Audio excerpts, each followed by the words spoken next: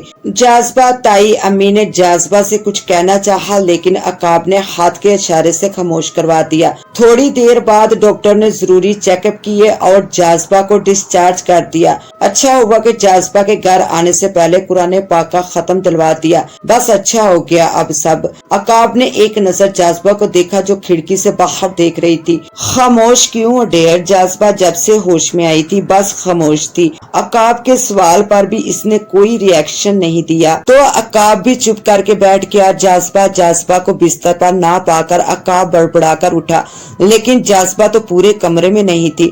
عقاب sleeping dress پہن کر باہر نکلا۔ عقاب کے بڑھتے قدموں کو جاذبہ کی گنگناتی آواز نے روک دیا۔ آواز چھت سے آ رہی تھی۔ عقاب کو کچھ سمجھ نہیں آ رہا تھا لیکن وہ بے یقینی سے سیڑھیاں چڑھنے لگا۔ چھت پورے چاند کی روشنی میں نہائی ہوئی تھی۔ جاذبہ یہ کیا ہے سب؟ جاذبہ کو دیکھ کر عقاب چکرا گیا۔ جاذبہ اپنی شادی کا لہنگا پہن کر مڈیر پر بیٹھی تھی۔ عقاب کی آواز سن کر مسکراتے ہوئے عقاب کو دیکھا۔ میں جس کو چمٹ جاتی ہوں اس کا پیچھا نہیں چھوڑتی۔ جاذبہ اٹھتی ہوئی عقاب کے سر کے اوپر کھڑی تھی۔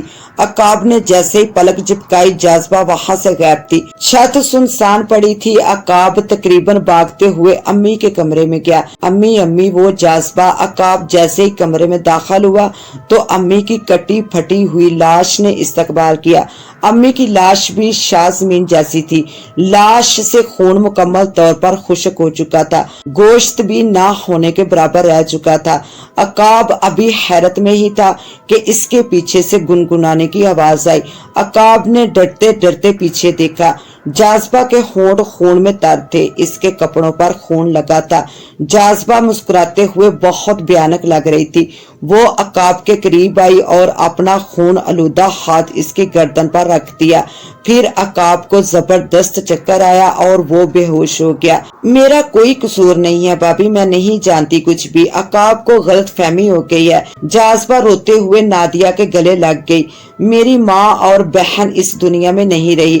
جاذبہ صرف تمہاری وجہ سے، مانا کہ اس میں تمہارا قصور نہیں، لیکن اب میں فیصلہ کر چکا ہوں۔ عقاب نے نادیہ کی طرف دیکھتے ہوئے کہا۔ کیسا فیصلہ؟ جاذبہ، نادیہ اور رامین ایک ساتھ بولی۔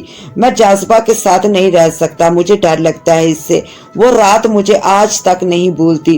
میں مرد ہو کر برداشت نہیں کر سکا تو شازمین نے کیسے سہا ہوگا تمہیں؟ اس کہانی کا بقیہ حصہ دیکھنے کے لیے پارٹ 2 کا وزٹ کریں۔ اس کے ساتھ ہی اب مجھے دیں اجازت، ملتے ہیں انشاءاللہ پارٹ 2 کے ساتھ، تب تک کے لیے اللہ نگہبان۔